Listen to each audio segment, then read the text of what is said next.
वन्दितु सर्वसिद्धे ध्रुवममलमणोबमं गतिं पते मोक्षामि समय पाहुड मृण्मो सुद केवली भणिदम। कर्ता कर्म अधिकार चल रहा है।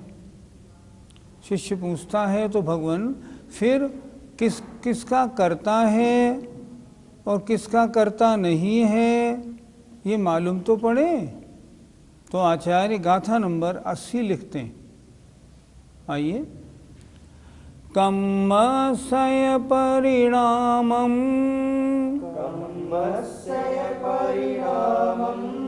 लोकम्मस्य तहेव परिणामं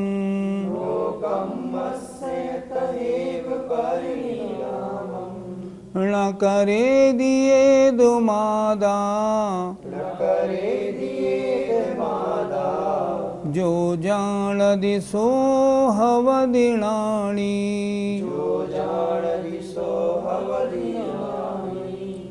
कम्मस्य परिणामं लोकम्मस्य तहेव परिणामं न करे दिए दुमादा जो जान दिसो हवदिनाणी।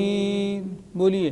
कम्मस्य परिणामं लोकम्मस्य तहेव परिणामं न करे दिए दुमादा जो जान दिसो हवदिनाणी।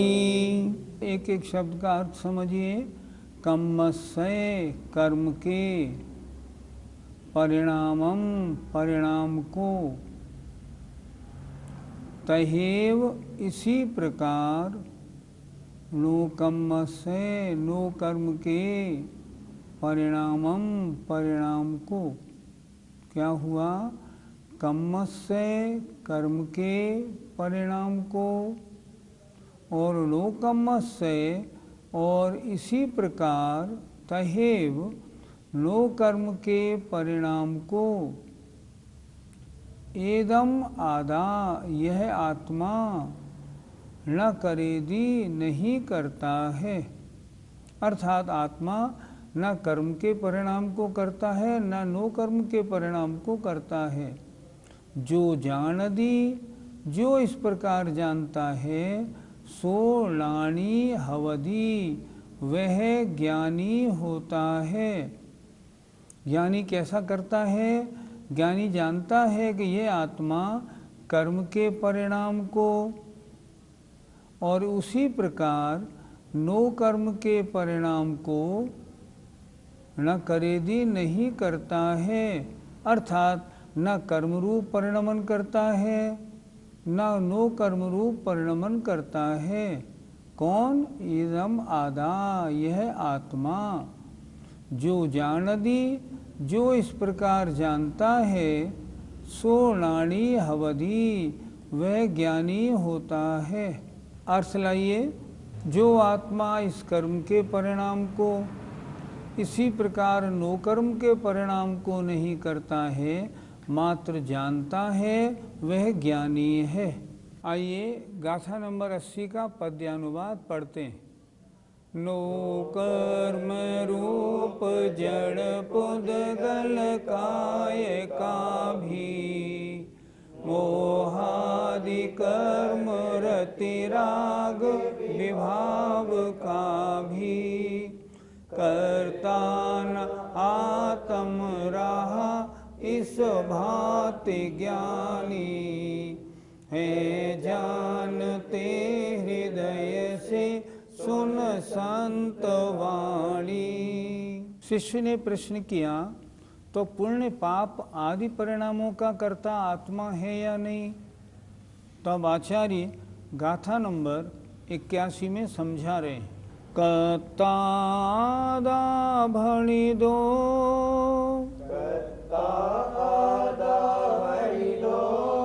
लय कत्ता केन सो उवायेण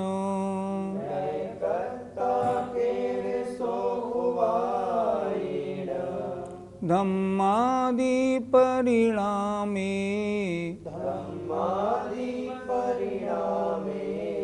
जो जाणदि सो हवदिणाणि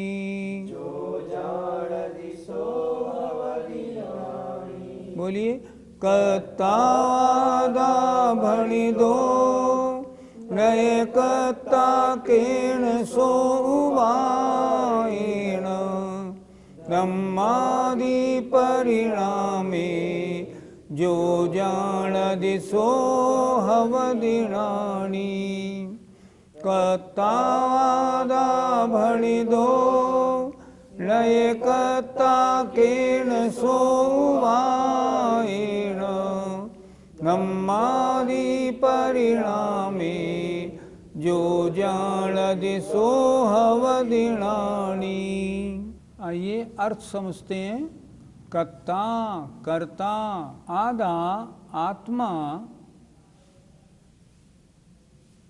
आत्मा कर्ता कही गई है और नए कर्ता और कर्ता नहीं कही गई है।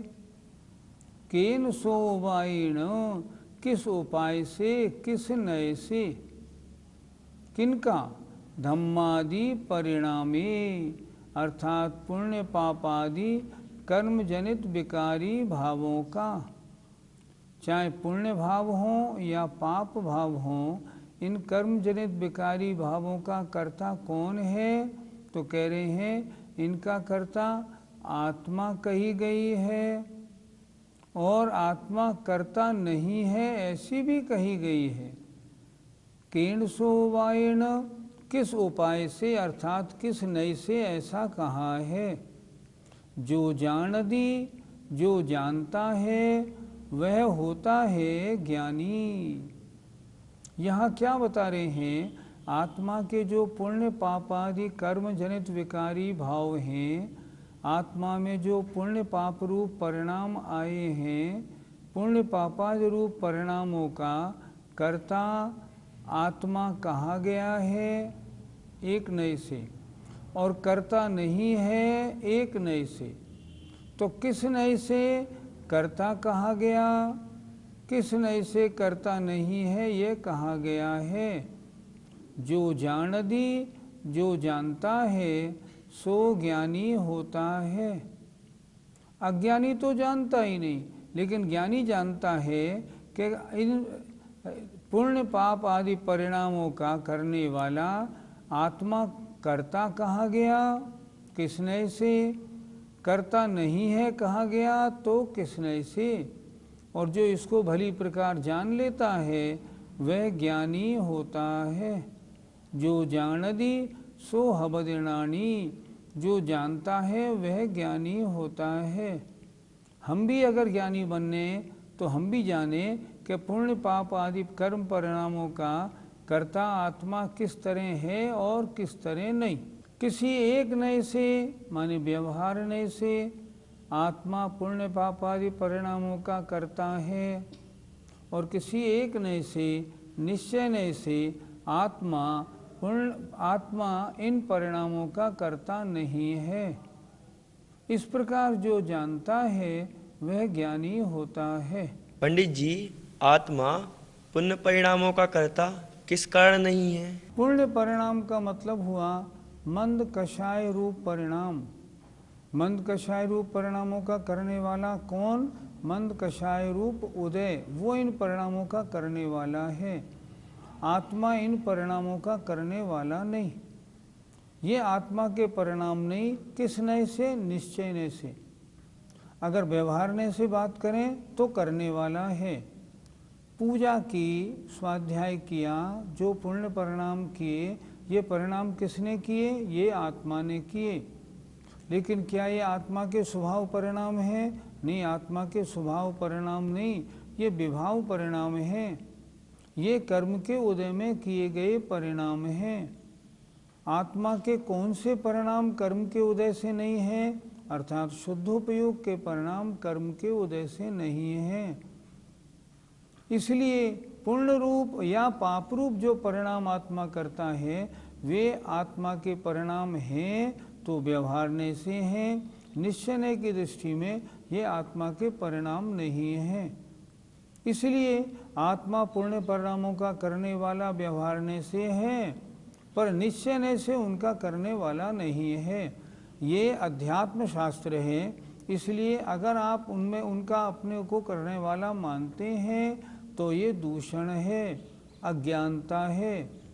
यहाँ तो आत्मा का स्वभाव कैसा है ये बताने की कोशिश है। आत्मा स्वभाव से इन परिणामों को नहीं करता, इसलिए आत्मा इनका करता नहीं है। करने वाला है तो व्यवहारने से है, निश्चयने से नहीं। पंडित जी, धर्म परिणामों का कर्ता तो आत्मा होना चाहिए। आचार्य इसकी मनाही कहाँ कर रहे हैं? आचार्य कह रहे हैं जो पुण्य रूप या धर्म रूप परिणाम हैं उनका करने वाला आत्मा है, लेकिन किसने से? व्यवहारने से, निश्चयने से करने वाला नहीं। निश्चयने से तो आत्मा ज्ञाता दृष्टा स्वभावी है। अगर उस स्वभाव वाला है तो वह पुण्य पाप परिणामों को करने वाला नहीं होता।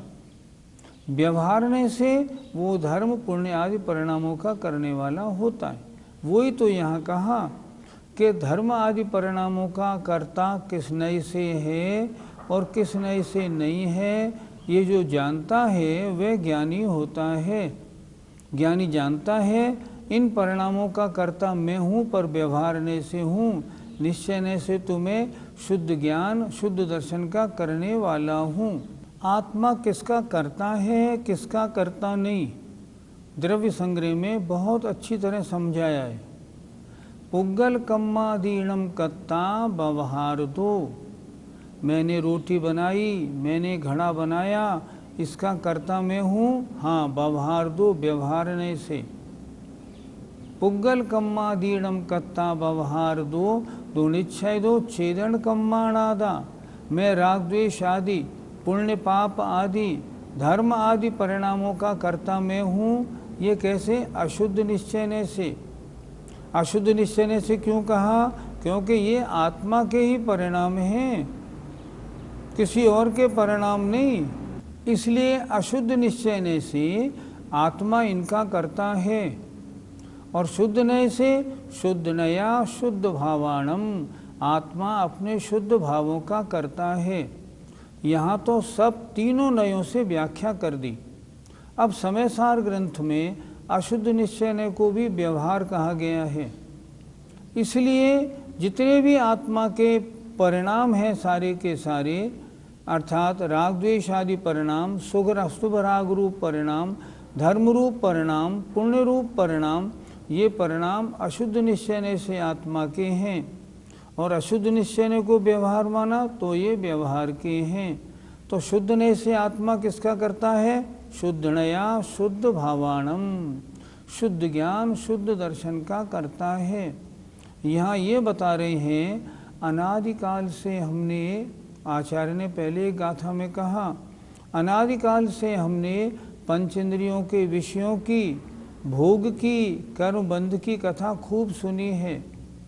लेकिन आत्मा क्या है, सबसे भिन्न आत्मा क्या है, अकेला आत्मा क्या है, उसकी कथा मैंने आज तक कभी सुनी नहीं। इसलिए मैं मिथ्यात्वी बना रहा। तो आचार्य कुंद महाराज कहते हैं उस एकत्व विभक्त आत्मा को मैं इस समयसार ग्रंथ में तुम्हें दिखाऊंगा। अच्छी तरह ठोक बजा के प्रमाण करके स्वीकार कर लेना। उसी एकत्व विभक्त आत्मा को यहाँ आचार्य दिखा रहे हैं कि धर्मादिक परिणामों का करने वाला आत्मा नहीं, शुद्ध निश्चय से तो आत्मा केवल शुद्ध भावों का करने वाला है। पंडित जी, यदि पुण्य परिणामों का कर्ता आत्मा नहीं है तो हम पुण्य परिणाम कैसे करें? यहाँ पुण्य परिणामों को करने की मनाही नहीं कर रहे हैं। आचार्य कह रहे हैं पूजा स्वाध्याय दान आदि कार्य करने हैं, स्तोत्र पाठ करना है, जाप देनी है, वो सारे काम करने हैं। लेकिन ये कार्य व्यवहारने से आत्मा करता है, निश्चयने से, अर्थात ये शुद्ध आत्मा के कार्य नहीं। अभी तो हम संसारी हैं और गृहस्थी हैं, हम क्या करेंगे? हम करेंगे तो शुभोपयोग रूप कार्य को, लेकिन क्या शुभोपयोग आत्मा का स्वभाव है? नहीं, कभी भी नहीं है। आत्मा का स्वभाव तो शुद्धोपयोग रूप है। तो शुभोपयोग रूप परिणाम करना क्या उचित है? देखो, वर्तमान में शुद्धोपयोग तो तुमको होगा नहीं, अशुभोपयोग में जाओगे तो पाप का बंध करेंगे, अगले जन्म में नरक तरंच के दुख मिलेंगे। तो करने योग्य क्या रहा? करने योग्य रहा केवल पूर्ण धर्म रूप परिणाम। श्रावक के षट कर्मों का अच्छी तरह पालन करें, ये करने योग्य तो रहा, लेकिन ये आत्मा के स्वभाव नहीं है। यहाँ आचार्य स्वभाव की पहचान करा रहे हैं। व्यवहारने से इनका करने वाला और इनके फल को भोगने वाला ये आत्मा है, कोई दिक्कत नहीं। फल भी आत्मा भोगेगा व्यवहारने से, लेकिन वास्तव में निश्चयने से जो शुद्ध आत्मा है वो इनका करने वाला नहीं, वो तो शुद्ध ज्ञान दर्शन का करने वाला है।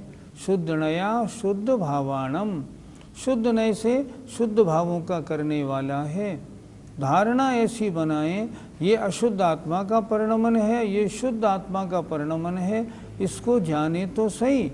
करेंगे तो वो जो अपनी परिस्थिति के अनुसार होगा, लेकिन जो अज्ञान है अभी तक, उस भ्रांति को तो मिटा लें। और जब उस भ्रांति को हम मिटाएंगे तो फिर ये आत्मा उन आश्रय भावों का कर्ता नहीं होगा। गाथा नंबर 81 का पद्यानुवाद देखें।